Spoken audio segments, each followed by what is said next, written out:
আসসালামু আলাইকুম। আজকে আমি বানাচ্ছি একদমই স্পেশাল ব্রাহ্মণবাড়িয়ার বিখ্যাত তালমোহন, যেটা তালের জাম হিসেবেও পরিচিত। তো চলুন দেখে নেওয়া যাক সম্পূর্ণ রেসিপি।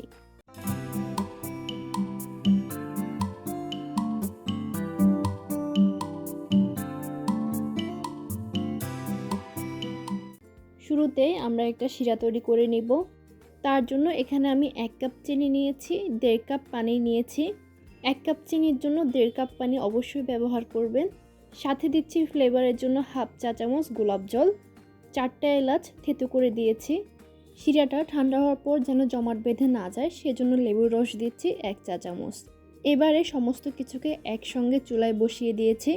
একটা বড় বলক আসা পর্যন্ত, মানে অনেক বেশি করে বলক আসা পর্যন্ত মেশাতে থাকবো। যখন অনেক বেশি বলক চলে আসবে তখন চুলা অফ করে এটাকে ঠান্ডা হতে দিব। আমি এখানে চেক করে দেখাচ্ছি, শিরাটা একদম পাতলা না, আবার একদম ঘনও না। আর এখন একটা বেটার তৈরি করে নিব। তাই সবার প্রথমে লাগবে শুকনো চালের গুঁড়ো 1 কাপ, 1/3 কাপ লাগবে ময়দা, 1/3 কাপ লাগবে বেসন, কর্নফ্লাওয়ার লাগবে 2 টেবিল চামচ, চিনি লাগবে 2 টেবিল চামচ, লবণ দিচ্ছি স্বাদ অনুযায়ী, বেকিং পাউডার লাগবে 1 চা চামচ।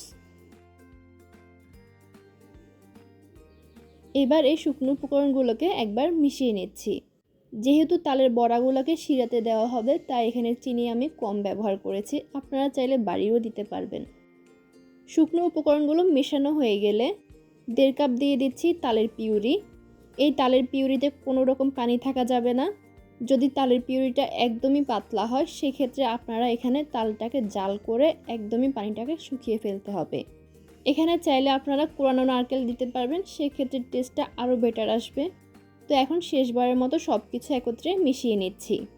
আমি এখানে যে তালের পিউরিটা ব্যবহার করেছি সেটা অনেকটাই ঘন ছিল, তার জন্য এক্সট্রা কোনো পানি দিতে হয়নি আমার।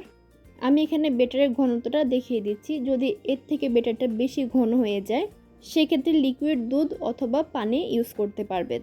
আর যদি বেটারটা একদমই পাতলা হয়ে যায়, সেক্ষেত্রে পরিমাণ মতো ময়দা ইউজ করতে পারবেন। এখন এটাকে ঢেকে রেখে দিচ্ছি 15 থেকে 20 মিনিটের জন্য। 15 থেকে 20 মিনিট পর বেটারটা সম্পূর্ণ সেট হয়ে গেছে, বেটারের মধ্যে একটা মসৃণ ভাব এসেছে। এখন বড়াগুলা তৈরি করে নিব। বড়া তৈরি করার জন্য তেলটাকে সম্পূর্ণ গরম হতে হবে। প্রথমে যেটা করতে হবে, তেলটাকে সম্পূর্ণ গরম করে নিয়ে যখন বড়াগুলোকে আমরা তেলের মধ্যে দিব, তখন চুলার আঁচ মিডিয়ামে করে দিতে হবে। তা না হলে কিন্তু বড়াগুলো যখন তেলের মধ্যে দেওয়া হবে, তখন বড়াগুলো পুড়ে যাবে। তো এখানে আমি বড়াগুলোকে দো ভাজা করব। প্রথমবার একটু লালচে হয়ে আসলে তুলে ফেলবো। দেখতে পাচ্ছেন খুব বেশি কড়া করে ভাজিনি। বড়াগুলোর গায়ে যখন একটু লালচে আভা আসছে, তখন আমি বড়াগুলোকে তেল থেকে তুলে ফেলেছি। তুলে এগুলোকে এখন সম্পূর্ণ ঠান্ডা করে ফেলতে হবে। প্রথম অবস্থাতে বড়াগুলো কিন্তু বেশ নরম থাকে, আর এভাবে রসে ডুবালে বড়াগুলো কিন্তু শিরাটাকে খুব একটা টানতে পারবে না, তাই এটাকে দো ভাজা করা হবে। বড়াগুলো সম্পূর্ণ ঠান্ডা হয়ে গেছে। চুলায় তেল বসিয়ে দিয়েছি, তেলটাকে একটু গরম করে নিয়ে বড়াগুলোকে আবারও ভেজে নিচ্ছি। তবে এই অবস্থায় চুলার আঁচ অবশ্যই লো টু মিডিয়ামে রাখতে হবে, এতে করে বড়ার ভিতরের অংশটা খুব ভালো করে সেদ্ধ হবে। চুলার আঁচ বাড়িয়ে দিলেই কিন্তু বড়ার উপরের অংশটা কালো হয়ে যাবে, ভিতরটা সিদ্ধ হবে না। সেক্ষেত্রে চুলার আঁচ লো টু মিডিয়ামে রাখতে হবে। তো বড়াগুলো যখন এমন লাল হয়ে আসবে আর ভিতরটাও হয়ে যাবে, সেক্ষেত্রে আপনারা একটা চেক করে নিতে পারেন। আর তখনই তেল থেকে তুলে ফেলবো। তেল থেকে তুলে ডিরেক্ট বড়াগুলোকে শিরার মধ্যে দিয়ে দিব। তবে এখানে শিরাটাকে উষ্ণ গরম করে দিতে হবে, ঠান্ডা শিরার মধ্যে দেওয়া যাবে না। মানে বড়াগুলো তেল থেকে তুলে সাথে সাথে শিরায় দিতে হবে, তারপর শিরাটাকেও কিন্তু উষ্ণ গরম রাখতে হবে। এখন শিরার সাথে বড়াগুলোকে মিশিয়ে নিচ্ছি। মেশানো হয়ে গেলে এটাকে 15 মিনিটের জন্য আমি রেস্টে রেখে দিব শিরার মধ্যেই। 15 মিনিট পর বড়াগুলো দেখতে পাচ্ছেন শিরাটাকে অনেক ভালোভাবেই টেনে নিয়েছে। এর থেকে বেশিক্ষণ কিন্তু ভিজানো যাবে না, তাহলে কিন্তু বড়াগুলো একদম নরম হয়ে যাবে। আমি শিরা থেকে বড়াগুলোকে উঠিয়ে সার্ভ করে দেখাচ্ছি। তো ব্রাহ্মণবাড়িয়ার বিখ্যাত তালমোহনের রেসিপিটি কেমন লাগলো অবশ্যই কমেন্টে জানাবেন।